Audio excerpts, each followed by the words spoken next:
Assalamualaikum warahmatullahi wabarakatuh. Saya Nasira Adita Fadila dari kelas 8K akan mempresentasikan tentang laporan hasil identifikasi makanan dan minuman. Yang pertama adalah contoh dari makanan halal. Pertama adalah sayur-sayuran. Kedua adalah nasi putih. Ketiga adalah buah-buahan. Dan yang keempat adalah jagung bakar. Yang kedua adalah contoh dari minuman halal.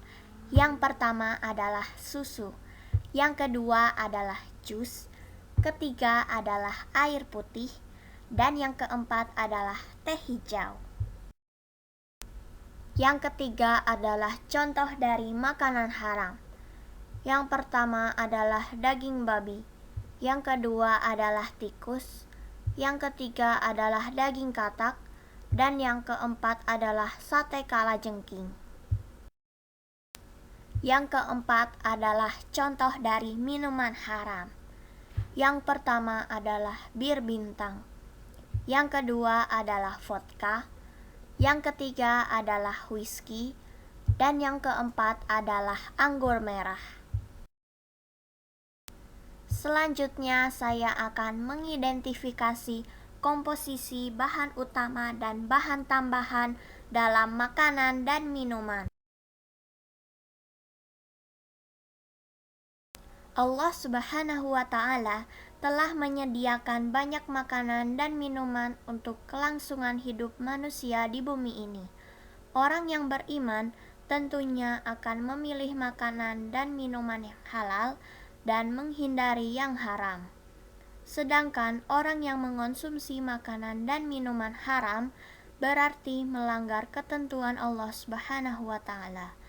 Oleh karena itu, penting sekali bagi kita mengetahui suatu makanan itu halal atau haram.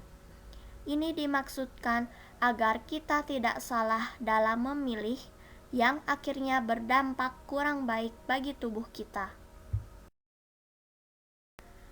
Berikut ini adalah pengertian dari makanan atau minuman halal dan makanan atau minuman haram.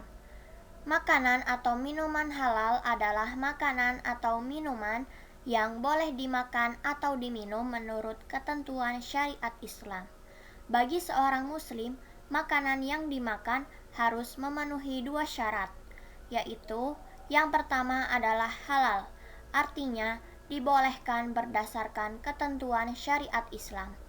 Yang kedua adalah thayyib, artinya baik, yaitu mengandung nutrisi, bergizi, dan menyehatkan. Sedangkan makanan atau minuman haram adalah makanan atau minuman yang dilarang untuk dimakan atau diminum oleh Allah Subhanahu wa Ta'ala. Contohnya adalah daging babi, darah, bangkai, narkoba, bir, dan masih banyak lagi. Halal atau haramkah makanan yang kita makan? Perlu kiranya mengidentifikasi komposisi bahan utama dan bahan tambahan dalam makanan dan minuman. Untuk mengetahui bahan apa sajakah yang terdapat dalam sebuah makanan atau minuman, beserta bahan tambahan kimia yang biasanya ada dalam berbagai produk makanan. Kita harus jeli dan teliti sebelum mengonsumsi makanan atau minuman tersebut dan harus memperhatikan ada tidaknya sertifikat halal dari MUI. Gambar di atas merupakan contoh aneka jajanan yang biasa kita jumpai di berbagai minimarket untuk diidentifikasi komposisinya. Yang pertama adalah yogurt Cimory. Yogurt Cimory sering ditemukan di minimarket manapun. Berikut ini adalah komposisi, tanggal produksi, dan tanggal kadaluarsanya. 1. Komposisinya, yaitu susu sapi segar 51%, air, gula, susu skim bubuk, susu bubuk full cream, penstabil nabati, sari buah leci 0,1%, perisa sintetik leci, kultur Streptococcus thermophilus, dan Lactobacillus bulgaricus. 2. Tanggal produksinya, yaitu tidak diketahui karena tidak dicantumkan dalam kemasan. 3. Tanggal kadaluarsanya, yaitu pada tanggal 20 September tahun 2016.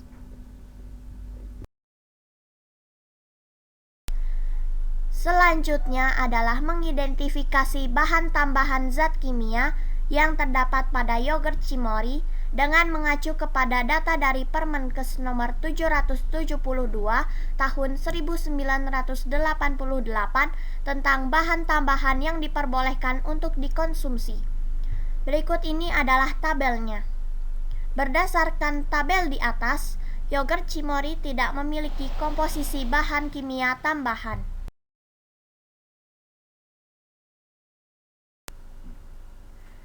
Yang kedua adalah wafer karamel beng-beng. Wafer karamel ini biasa kita nikmati sebagai camilan. Berikut ini adalah komposisi, tanggal produksi, dan tanggal kadaluarsanya. 1. Komposisinya, yaitu glukosa, gula, susu bubuk, tepung terigu, lemak nabati, lemak kakao, kakao masa, sereal, maltodextrin, dextrosa, lemak susu, pengemulsi, lesitin kedelai, garam, bahan pengembang yaitu amonium bikarbonat, natrium bikarbonat, perisai coklat, dan vanili. 2. Tanggal produksinya, yaitu tidak diketahui karena tidak dicantumkan dalam kemasan. 3. Tanggal kadaluarsanya, yaitu pada tanggal 9 Februari tahun 2019. Selanjutnya adalah mengidentifikasi bahan tambahan zat kimia yang terdapat pada wafer karamel beng-beng dengan mengacu kepada data dari Permenkes nomor 772 tahun 1988 tentang bahan tambahan yang diperbolehkan untuk dikonsumsi. Berikut ini adalah tabelnya. Berdasarkan tabel komposisi bahan tambahan pada wafer karamel beng-beng, yaitu lesitin kedelai, amonium bikarbonat, dan natrium bikarbonat.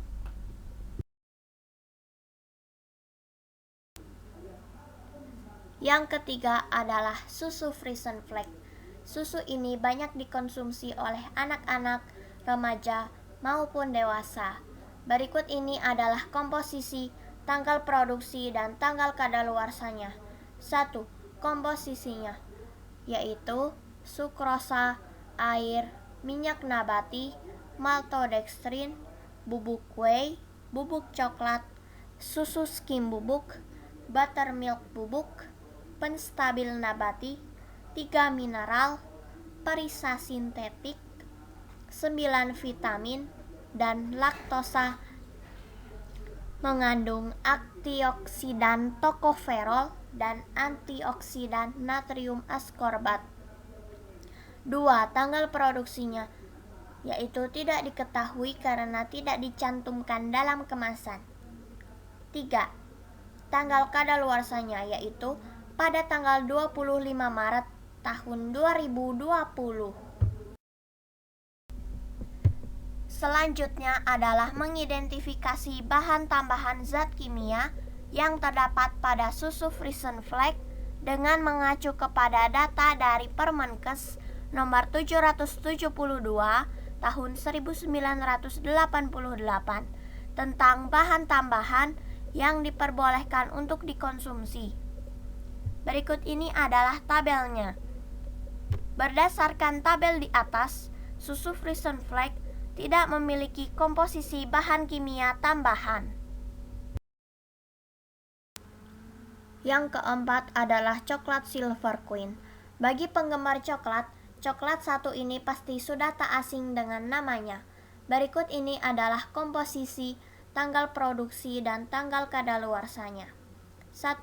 Komposisinya, yaitu gula, kacang mete, susu bubuk, kakao masa, lemak kakao, pengemulsi, lesitin kedelai, garam, dan vanili.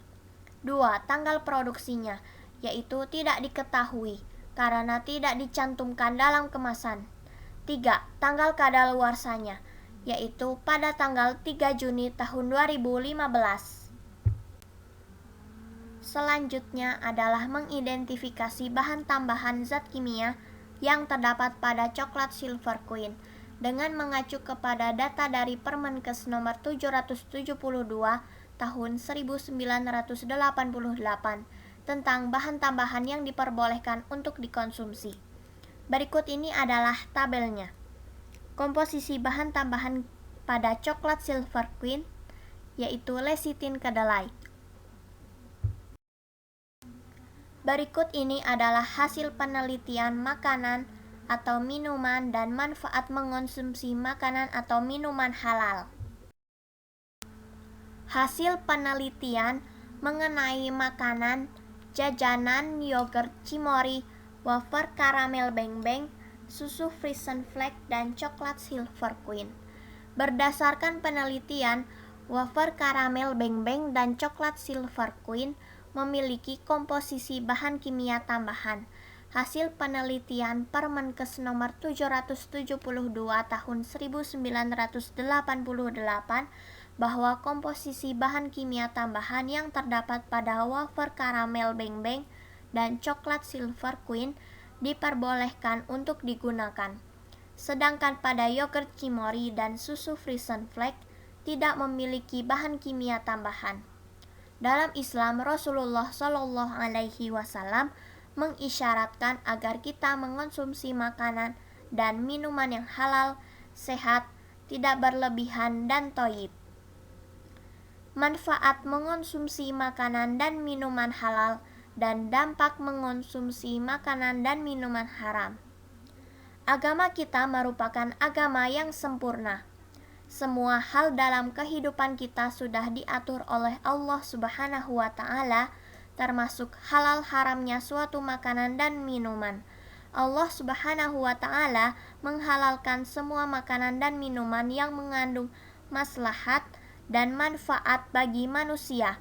Begitupun sebaliknya, Allah Subhanahu wa Ta'ala mengharamkan semua makanan dan minuman yang menimbulkan mudarat atau keburukan bagi manusia. 1. Manfaat mengonsumsi makanan dan minuman yang halal. Seseorang yang membiasakan diri mengonsumsi makanan dan minuman yang halal akan memperoleh manfaat sebagai berikut. Pertama, mendapat ridho Allah karena telah menaati perintahnya dalam memilih jenis makanan dan minuman yang halal. Kedua, memiliki akhlakul karimah karena setiap makanan dan minuman yang dikonsumsi akan berubah menjadi tenaga yang digunakan untuk beraktivitas dan beribadah. Ketiga, terjaga kesehatannya karena setiap makanan dan minuman yang dikonsumsi bergizi dan baik bagi kesehatan badan. 2. Akibat buruk dari makanan dan minuman yang haram. Mengonsumsi makanan dan minuman yang haram akan menimbulkan akibat buruk bagi diri sendiri, orang lain, masyarakat, dan lingkungan sekitarnya. Di antara akibat buruk tersebut adalah: pertama, amal ibadahnya tidak akan diterima dan doanya tidak akan dikabulkan oleh Allah Subhanahu wa Ta'ala. Yang kedua adalah makanan dan minuman haram bisa merusak jiwa, terutama minuman keras atau disebut dengan khamar. Ketiga adalah makan dan minuman yang haram dapat mengganggu kesehatan tubuh.